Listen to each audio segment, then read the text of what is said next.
요즘 연준의 위상이 많이 떨어진 것 같습니다. 특히 시장이 이겼다, 졌다.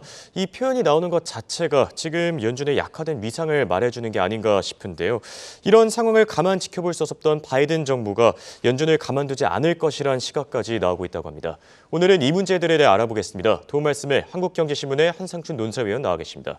안녕하십니까? 네, 안녕하십니까? 네, 최근 연준과 시장 간에 누가 이겼냐 이런 논쟁이 나오고 있고 또 시장이 반란에 나설 것이다 이런 시각도 고개를 들고 있습니다. 어떻게 생각하십니까? 네, 1월 그 물가 지표가 대부분 다 PCE 물가를 제외하고는 발표가 끝났죠. 예. 예상보다 좀 높게 나왔죠. 페드가 그만큼 물가 잡기에 작년 그 3월부터 갤러핑으로 금리를 올렸기 때문에 물가가 잡히지 않으면 페드와 파월이 궁지에 몰린다 이렇게 보이됐습니다. 예. 오늘 그 한국경제신문의 그 글로벌 이렇게 국제면에 이제는 페드를 아시아 국가들이 또 세계 각국들이 따라가지 않는다. 그래서 페드가 지금 물가를 잡기에 타이트닝, 예. 금리 인상하고 QT를 추진하는 이런 그 정책을 추진하고 있는데요. 경기 침체가 이렇게 희생이 되다 보니까 다른 국가들은 페드를 쫓아가지 않고 No tightening. 한국경제신문에 그런 제목을 썼어요. No 예. tightening. 긴축은 더 이상 하지 않는다 하는 이런 표현을 사실 그런데요. 미국도 마찬가지다 이렇게 보시면 되겠습니다. 금리를 올리면 인플레 잡기를 금리 올리면 물가를 못 잡으면 국민들이 다른 쪽에서 희생을 당한다. 그러면 국민은 반란을 일으킨다. 시장은 반란을 일으킨다 하는 측면에서 우리가 반란이라는 용어를 작년에 많이 나왔죠. 예. 식민지 반란이다 하는 그 표현에 빗대서 지금 시장의 반란, 국민의 반란이라는 얘기가 나온다 이렇게 됐습니다. 예. 아시겠습니까? 식민지 반란이라는 것은 과거 식민지 국가들이 지배했던 국가를 오히려 뛰어넘는 현상이죠. 예. 대표적으로 인도가 영국을 GDP 규모로 뛰어넘었죠. 그리고 한국이 1인당 GDP가 식민지였던 지배국이었던 일본을 뛰어넘을 것이냐. 지금 일본 내부에서 굉장히 화두가 되는 이런 상태거든요. 예. 이것이 이제 식민지 현상의 식민지 반란의 대표적인 두 사례인데요. 최근에 보면 여기 빗대서 시장의 반란이란 이런 표현을 나오고 있습니다. 아무래도 시장이 페드를 제친다 하는 시각인데요. 예. 그 몇몇의 사례를 한번 보겠습니다. 일단 금리니까 국채 시장을 보겠습니다. 지금 기준금리가 상단이 4.75%죠. 예. 그러면 보통 시장 금리는 그보다 위에 있어야 됩니다. 그렇죠. 근데 지금 미국의 10년물 국채 금리가 저보다 훨씬 낮은 3.8%에 불과하죠. 그만큼 시장이 페드에 쫓아가지 않는다 이렇게 보이됐습니다. 또 한 가지는 달러가 강세가 돼야 금리 인상을 통해서 달러가 강세돼야 수입물가를 안정시키고 물가를 안정시킬 수 있지 않습니까? 예. 그런데 외환 시장에서도 반란을 일으켰습니다. 달러 가치가 작년 10월 초에 달러 인덱스가 114에서 지금은 103, 104 정도로 돌아오지 않습니까? 그러니까 외환 시장도 역시 페드를 반란을 일으킨다 이렇게 보시됐습니다. 원래 저 구조에서 보면은 금리 인상을 통해서 예. 달러가 강세가 돼야 수입물가가 안정이 되고 물가가 잡히는데요. 달러 인덱스 저렇게 떨어져서 페드를 무연하게 한다 이렇게 보시됐습니다. 그리고 지난주에 소매 판매가 굉장히 급증해서 예. 미국 경제가 노랜딩 이렇게 나오지 않습니까? 원래 그 금리 인상을 토양해서 물가를 잡으려면 금리 인상하면 총수요, 민간 소비가 떨어져야 투자도 좀 떨어져야 경기가 좀 이렇게 과열이 진정되면서 물가가 잡히지 않습니까? 예, 그렇죠. 근데 실제로 성장률이든가 소매 판매라든가 이런 것도 작년에 그렇게 금리를 많이 올렸는데 오히려 소매 판매라든가 성장률 같은 경우는 이렇게 오히려 예상보다 높게 나오지 않습니까? 예. 이것 또한 실물 경제 반란이다 이렇게 됐습니다. 그러다 보니까 연준과 파월 입장에서는 당혹스러울 수밖에 없죠. 예, 그렇죠. 국채 시장도 반란을 일으켜, 달러 시장도 반란을 일으켜, 성장률 같은 실물 섹터도 반란을 일으켜. 그러다 보니까 페드와 파월이 궁지에 몰린다 이런 상황이 되고 있다. 그래서 다른 국가들은 페드 따라가시기를 안 된다. 한국은행이 유독히 페드를 따라가고 있는데요. 이제 따라가지 않는다 하는 것이 다른 중앙은행의 모습이다 이렇게 보겠습니다. 여기에 또 일각에서는 금리 인상의 용도가 폐기됐다 이런 말이 나올 정도인데 금리 인상이 인플레이션을 잡는데 왜 한계를 보이는 겁니까? 네, 용도 폐기됐다는 용어까지 아주 이렇게 굉장히 극단적으로 예. 나온 것은 파월의 대처가 늦은 상태에서 너무 안이하게 대처했다는 얘기입니다. 아시겠습니다는 이게 파월의 대처는 1980년대 당시 의장인 몰커 의장의 인플레를 잡기 위해서 추진했다 해서 이게 몰커 모멘텀이다 한번 말씀드렸는데요. 예. 너무 한역에 대처했다. 음. 그런 측면에서 금리 인상에 따라서 물가를 잡으려면 중앙은행이 물가를 잡으려면 몇 가지 지켜야 할 기본 원칙이 있습니다. 예. 그 기본 원칙을 무시했다 한번 보겠습니다. 그런 측면에서 일단 가장 중요한 게 통화정책의 생명이 프리엠프티브 선제성인데요. 미리 추진해야 되는데요. 인플레 진단부터 실수했으니까 결국 저 선제성을 잃어버린 거죠. 예. 뒤늦게 뒷북 쳤지 않습니까? 뒷북 쳤기 때문에 이렇게 금리를 올리더라도 용도 폐기가 될 만큼 물가를 잡히지 않는다 이렇게 보겠습니다. 예. 두 번째는 공급 측은 공급 측 수단, 수요 측이면 수요 측 수단. 이게 팀버겐 정리거든요. 예. 목표에 적합한 수단을 가져가야 되는데요. 지금 상태에서는 공급 측 요인이 많은데 어떻게 총수요 측 요인인 케인지언의 총수요 측인 금리 인상으로 딜되느냐. 이게 한계가 있다는 얘기입니다. 예. 이게 이제 두 번째로 실수한 대목이다. 그리고 세 번째는 사실 페드라든가 파월 인사가 지금도 보십시오. 같은 파월 랩에서 이렇게 보면은 어떤 사람은 매파, 극단적 매파, 어떤 사람은 온건파 이렇게 하지 않습니까? 예. 그러면 그걸 당하는 시장에서 초기 단계에선 그거에서 증시 흐름이 왔다 갔다 하는 감내할 수 있지만 그게 벌써 1년 이상 지속되지 않습니까? 그렇죠. 1년 이상. 그만큼 뭐냐? 현상에 대해서 진단을 잘못한다는 얘기입니다. 페드 내부 인사들이. 예. 무슨 의견 일치가 돼야 결국 거기에 따라서 이 통화정책 수단이 제대로 나오고 통화정책 수단이 제대로 나와서 정책 수용층이 거기에서 반응을 제대로 일관적인 행동을 해야 무슨 뭐 효과가 있는 거 아니겠습니까? 그렇죠. 매일 의사록 내용을 파월이 번복해 같은 내용도 페드 인사대에서 매파라든가 비둘기파에서 맨날 의견이 갈려 당신네들 왜 이렇게 국민의 세금 먹느냐 이렇게 얘기할 수밖에 없죠. 국민들 예. 입장에서는. 그게 이제 지금의 금리 인상 페드가 내지는 페드 인사들이 용도 폐기됐다 하는 극단적 표현까지 나오는 거다 이렇게 됐습니다. 그 불만이 뭐냐? 바이든 대통령이 지난번 국정연설에서 자 페드와 파월에 대해서 강하게 불만을 토로했죠. 예. 그 내용들이 이제 자 지금 상태에서 저 인플레를 잡지 못하는 금리 인상만 가지고 계속해서 이렇게 효과가 없는 거 가지고 하면 경제 침체라든가 이런 쪽에 다른 쪽에 희생을 당하지 않느냐. 예. 더더구나 금리 인상은 뭐냐면 있는 사람이야 먹고 살 수가 있습니다. 공화당의 지지층들은 부장은 먹고 살 수가 있습니다. 근데 밑에 사람들은 우리 MZ세대과 소상공인 입장에서 마찬가지로 전통적인 민주당의 지지층들이 중산층 이하지 않습니까? 내년에 이렇게 선거를 치러야 되는데요. 그런 상태에서 오면 바이든 대통령 입장 내지는 민주당 입장에서는 불만을 털어놓을 수밖에 없죠. 그러다 보니까 바이든 대통령 정부가 사실 연준과 파월을 계속 믿어야 될까 하는 측면에 저기에 캐션을 그리고 있는 상태다 이렇게 됐습니다. 이 퀘스천 마크에 대한 그런 의미가 담겼을까요? 실제로 바이든 정부가 인플레이션을 잡기 위해서 직접 나설 것이다. 이런 평가들도 나오고 있네요. 네, 직접 나선다 하는 얘기가 지금 워싱턴 정가라든가 월가에서 보면 이렇게 환영이 될 만큼 예. 환영을 할 만큼 지금 상태에서 이렇게 사실 인력 구조는 이렇게 진영이 지금 갖추고 있는데요. 그 대목을 한번 보겠습니다. 집권 2기에 바이든 정부의 그 정책은 대체로 보면 백악관 참모진의 무게를 실을 것이다. 이건 뭐 어제도 말씀드렸습니다. 예. 그리고 지금 바이드노믹스에 완성을 해야 되는데요. 통화정책보다는 재정정책. 왜냐하면 바이드노믹스에 대해서 뭐 인프라법, 사회적 인프라법이라든가 있지 않습니까? 예. 이런 거를 완성을 해야 사실 어느 정도 마무리해야 대선을 치를 수 있거든요. 그런 각도에서 이렇게 보면 통화정책보다는 재정적인 무게가 있을 것이다. 그러면 사실 힘의 무게가 라인에서 스텝으로 바뀌고 예. 그다음에 정책의 우선순위가 통화해서 재정으로 바뀌면 스텝진들 내지는 그 우꾸려갈 수 있는 사람의 경제 참모들이 바뀌어야 되죠. 예. 그 경제 참모들이 우리 그 정경국 PD께서 지금 하시는 2위 분들이다 이렇게 됐습니다. 예. 최고 통수권자가 바이든 대통령, 컨트롤 타워가 제니 앨런 재무장관, 예. 그다음에 백악관의 스텝에 브레이너드 이렇게 예. NEC 위원장, 그다음에 요 옆에 분이 C 번스타인, 그리고 좀 머리가 이렇게 약간 적어졌죠. 예.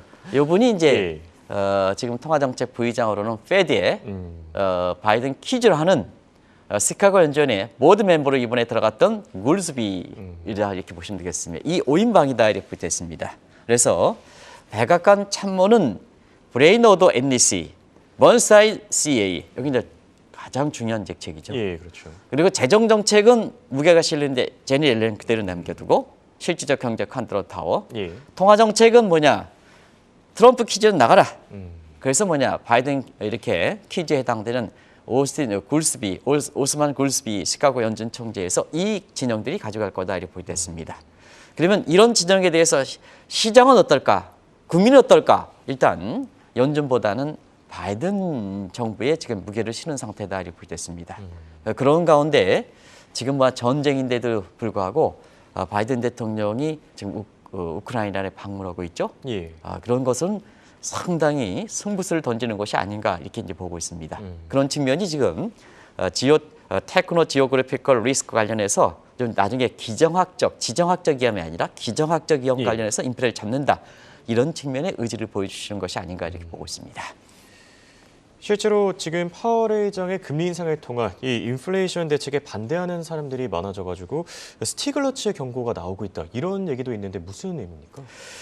1월 물가가 예상보다 파월 의장이 디스인플레 얘기한데도 불구하고 예상보다 높게 나왔죠. 예. 작년 그 3월 달에 금리 인상을 게로필링이 추진한 지 벌써 한 9개월이 됐죠.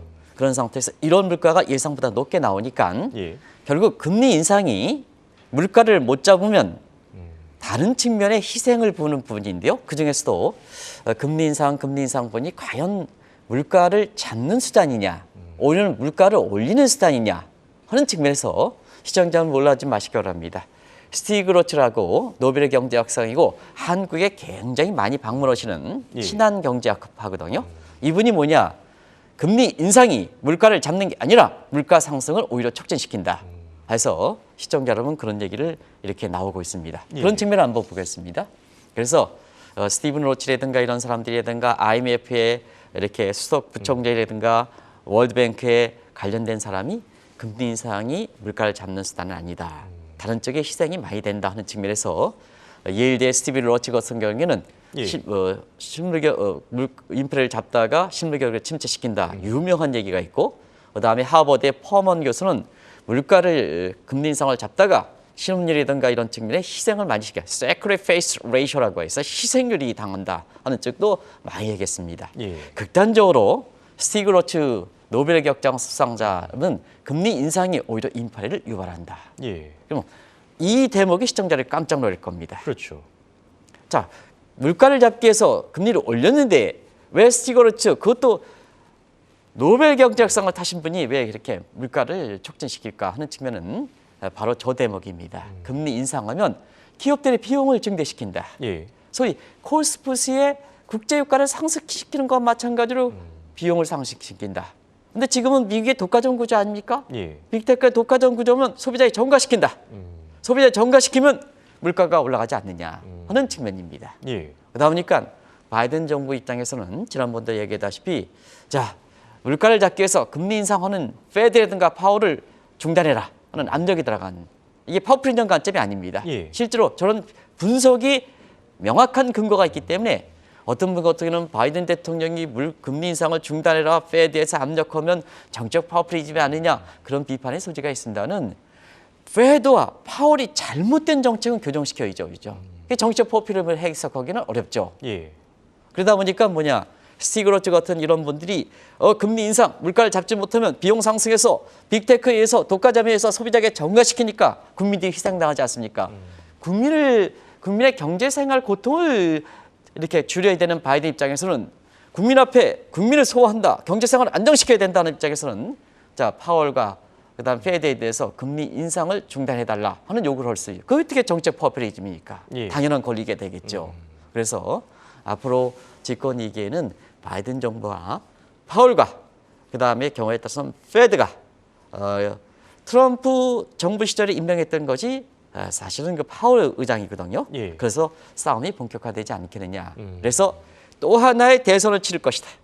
바이든은 트럼프 내지는 공화당의 후보와 그다음에 바이든과 페드 간에 이렇게 대선을 치를 것이다 하는 시각이 나오는 것도 바로 이런 측면에서 이어질 수 있다 하는 것을 말씀드리겠습니다. 예.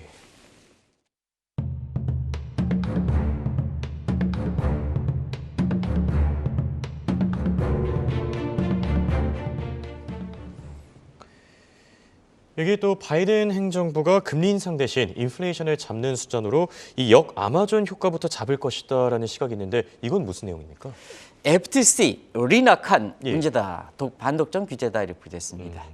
우리가 아마존 효과를 하려면 아마존 효과를 먼저 아셔야 되는데요. 예. 아마존 효과는 과거에는 그랬습니다. 아마존 같은 빅테크 기업들이 뭐냐. 소위 공급 능력이 뛰어나서 공급하면 공급할수록 성장이 올라가고 예.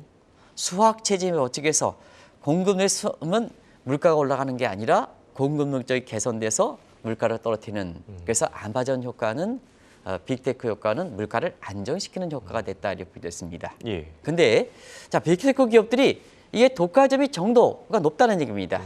우리가 허스면 허핀달 교수에서 지수에서 이 1,800 이상일 때는 굉장히 독과점 구조가 심하거든요. 지금 미국 같은 경우에는 허스면 허핀달 지수, HHS, 빅테크의 독과점 규모가 2,000 정도 나오고 있습니다.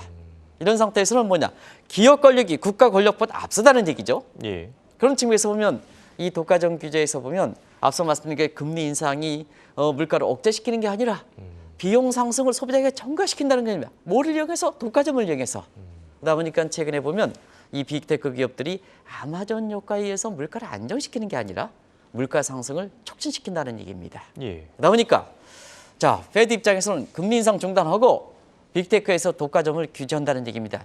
다시 말하면 아마존 효과를 제어시킨다는 얘기입니다. 예. 그게 연방 거래위원회 FTC에 이게 수장인 리낙한이 반독점 규제를 해서 아마존 효과를 줄인다 이렇게 보시면 됐습니다.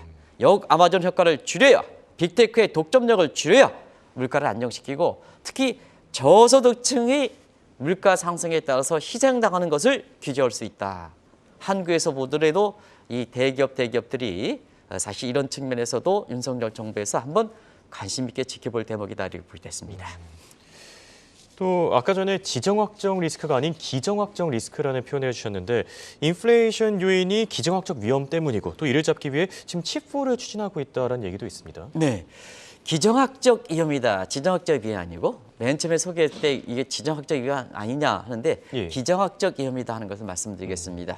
이게 누가 주장했냐면 스탠퍼드대 예. 마이런 슐츠 교수. 요즘 그 스탠퍼드대가 경제학에서는 가장 뛰어나게 하버드라든가 컬럼비아라든가 월등히 앞서고 있습니다. 예. 그런 측면에서 마이런 슐츠 교수인데요.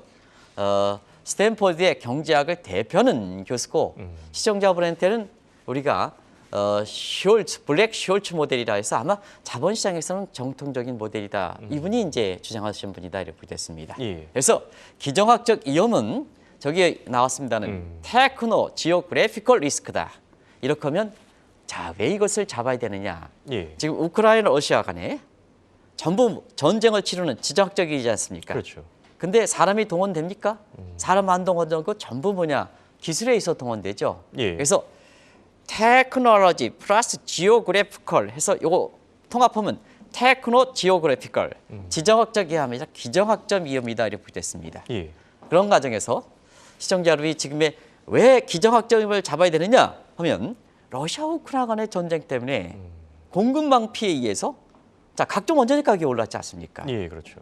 이것이 자 공급 측 요인에 의해서 물가를 상승시킨 요인이 코로나 위험과 함께 지금의 물가의 위험이지 않습니까? 그러다 보니까 자 이것을 잡아야 되지 않느냐 하는 측면에서 동맹국 간의 G4 인도와 호주와 일본과 그다음 미국 간에 한국 빠져 있습니다. 예. G4 간에 자 이 공급망을 안정시키는 이 기능이 G4거든요. 예. 이런 것을 통해서 공급망을 안정시켜야 사실 뭐냐 기정학적 위험이 축소되면서 결과적으로 보면 물가가 안정될 수 있다 하는 이 요법이 되고 지금 바이든 대통령이 적전지인 우크라이나에 방문하고 있습니다는 결국 지금 상태에서는 러시아가 거의 기사 상태에 지금 돼 있거든요. 예. 일부에서는 푸틴이 더 이상 얻은 게 없기 때문에 다른데 제3자로 지금 도망간다 이런 표현까지 나올 만큼 자 어느 정도 승기가 잡았기 때문에 우크라이나에 방문하고 저 대선을 생각해서 마지막 승부수를 바이든 대통령의 입장에서 이렇게 우크라이나에 방문하고 있는데요. 굉장히 드문 사례거든요. 예. 드문 사례거든요. 그럼에도 불구하고 우크라이나 전쟁이 종료가 되면 테크노 지오그래피컬 기정학적 위험이 축소되면서 공급망이 해소가 되면 물가가 안정시키지 않느냐 하는 측면에서 최근에 러시아 우크라이나 전쟁을 조기에 종료시킬 수 내지는 평화협정이라든가 하는 영토를 일부 할애해주겠다. 여기서 끝내달라. 인플레 안정된다. 이런 측면에서 인플레 샥 세러피, 충격요법을 사용하는 거다 이렇게 됐습니다. 예. 지금 스티글리츠 경고나 기정학적 리스크 흥미로운 표현들이 많이 나오는 것 같습니다. 근데 바이든 행정부가 인플레이션세를 도입할 것이다 이런 얘기가 있는데 이건 무슨 내용인가요? 네, 인플레세 지금 연방부채 상한에 걸려가지고 예. 지금 바이든 대통령이 일부에선 좀비다. 한 만큼 바이든이라든가 존 맥카시라든가 이런 사람들이 지금 이걸 통과시켜주지 않지 않습니까? 예. 지출은 써야 되는데요. 재원이 부족하지 않습니까? 어떻게 하겠습니까?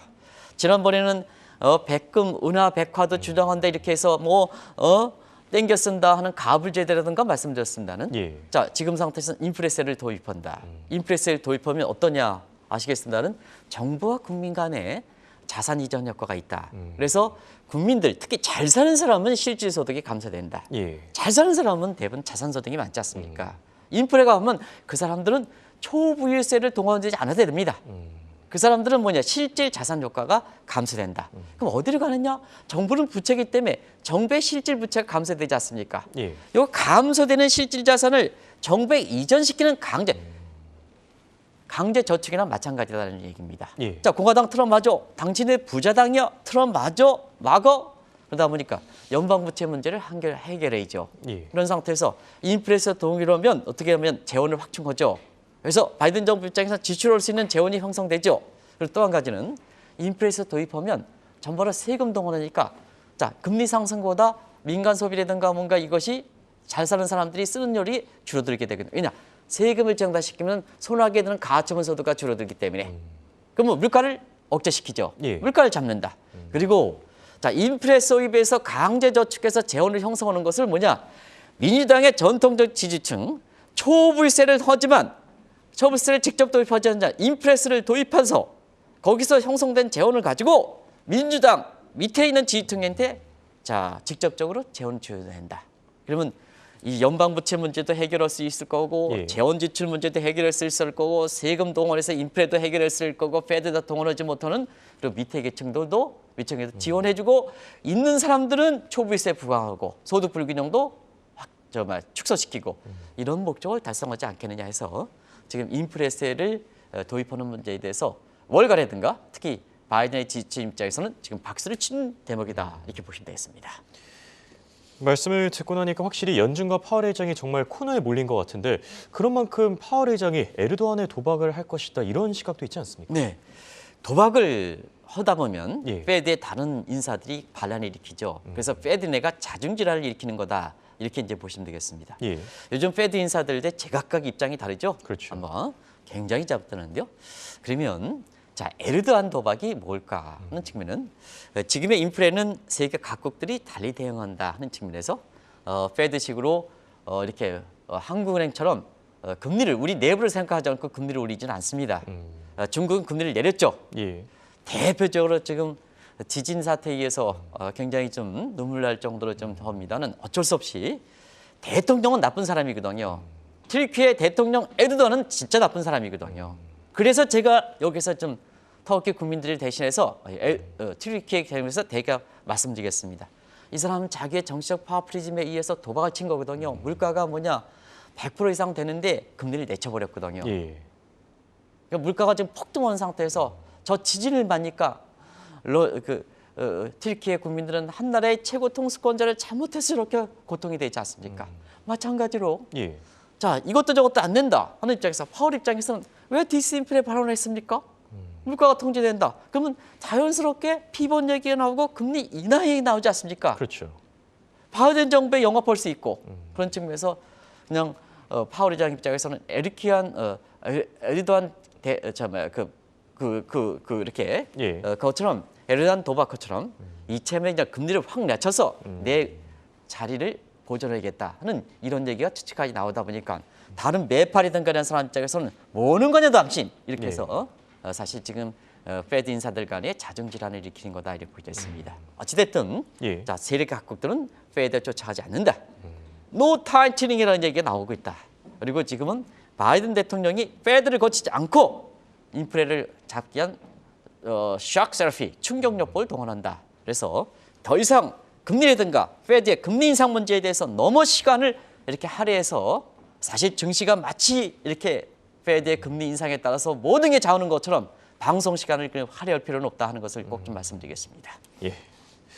지금까지 도움 말씀에 한국경제신문의 한상춘 논설위원이었습니다. 대단히 고맙습니다. 네, 고맙습니다.